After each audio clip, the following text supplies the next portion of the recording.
Shalom, yang saya hormati dan kasihi Bapak Pendeta Wim Wairata selaku National Director Lembaga Pelayanan Mahasiswa Indonesia, segenap pimpinan dan semua anggota staf LPMI yang saya kasihi. Yang saya hormati para Dewan Pembina LPMI, Bapak Dr. Nus Remes, Ibu Alexandri Sadegli, dan Bapak Dennis Firmansyah.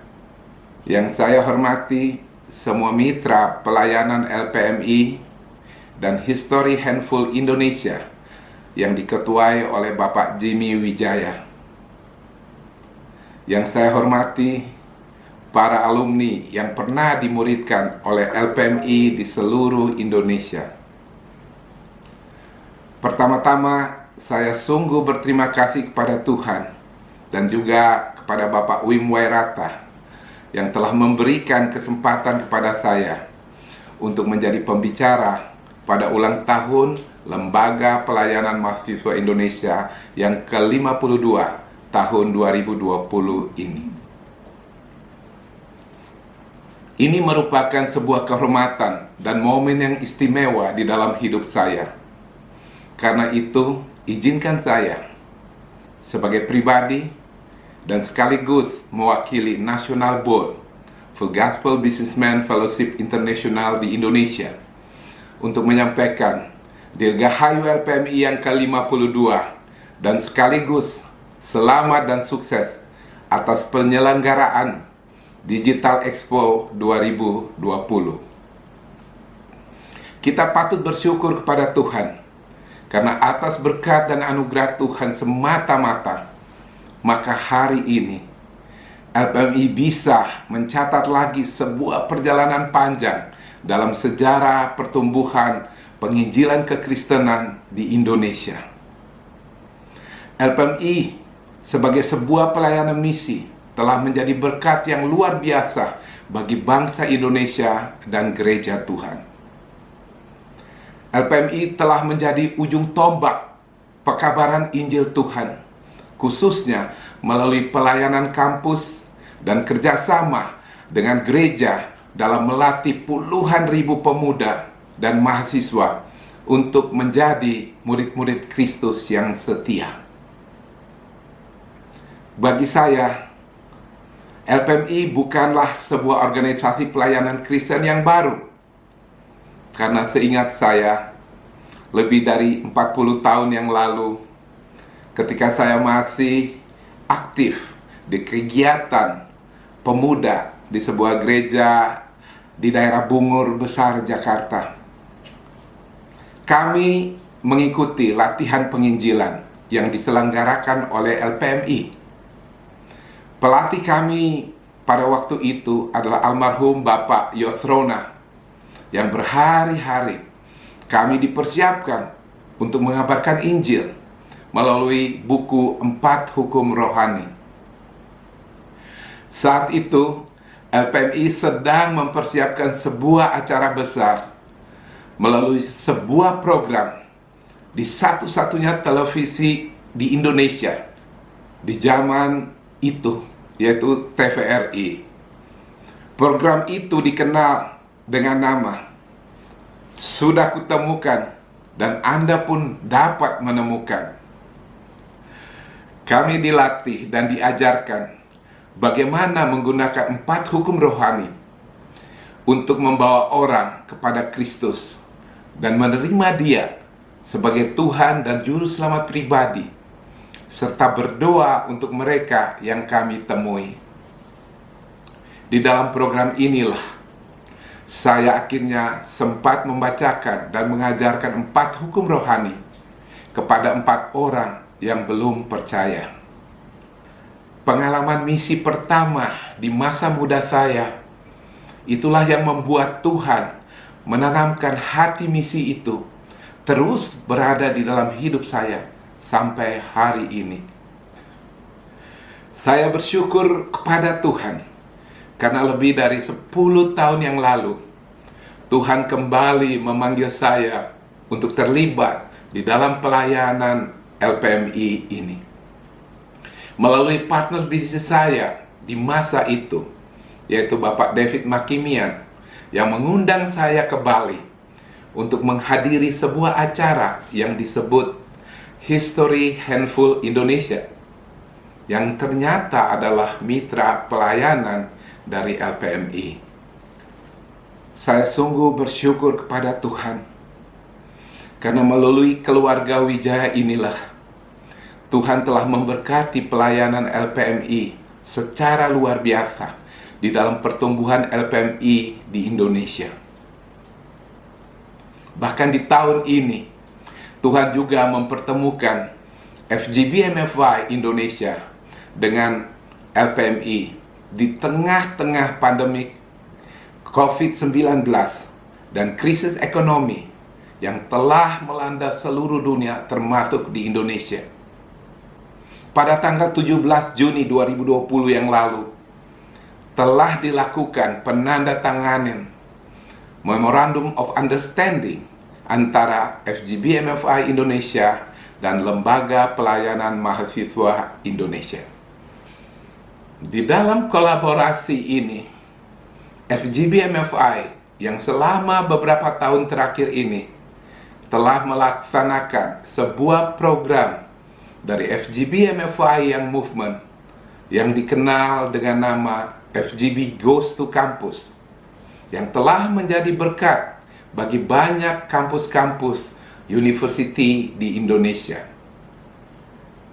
Saya percaya melalui kolaborasi FGB MFI dan LPMI ini akan memberikan mutual benefit bagi kedua organisasi ini di dalam menggenapkan amanat agung Tuhan Yesus, khususnya di dunia kampus, untuk mempersiapkan generasi muda untuk tahun-tahun tuayan ini.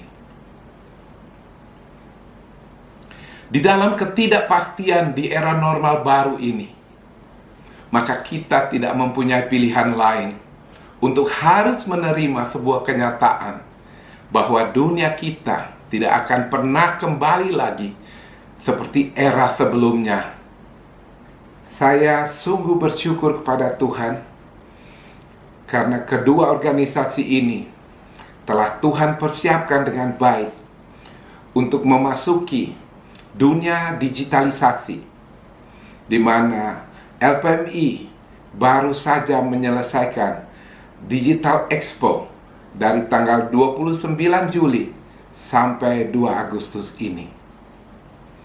FGB MFI seluruh dunia baru saja menyelesaikan Virtual World Convention pertama kali di dunia dari tanggal 16 sampai 18 Juli minggu yang lalu. Para leaders yang saya hormati, sebelum saya menutup sharing saya ini, Tuhan mengingatkan kepada kita melalui John 15:16. You didn't choose me, remember. I chose you and put you into the world to bear fruit. Fruit that won't spoil. As fruit bearers, whatever you ask the Father in relation to me, He will give it to you. Melalui firman Tuhan ini,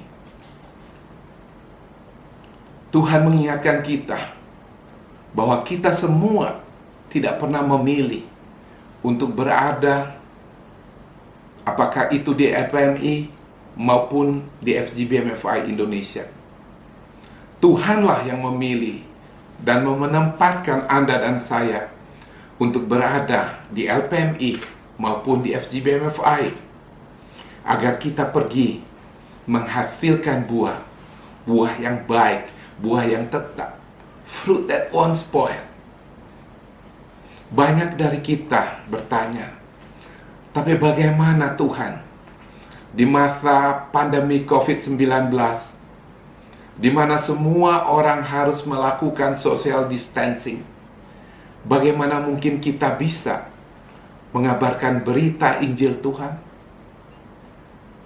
Hal yang sama saya tanyakan pada Tuhan di awal pandemik bulan Februari 2020. Bagaimana Tuhan, dengan kegiatan ratusan chapter yang ada di Indonesia dan ribuan chapters yang ada di seluruh dunia, apa yang harus kami lakukan?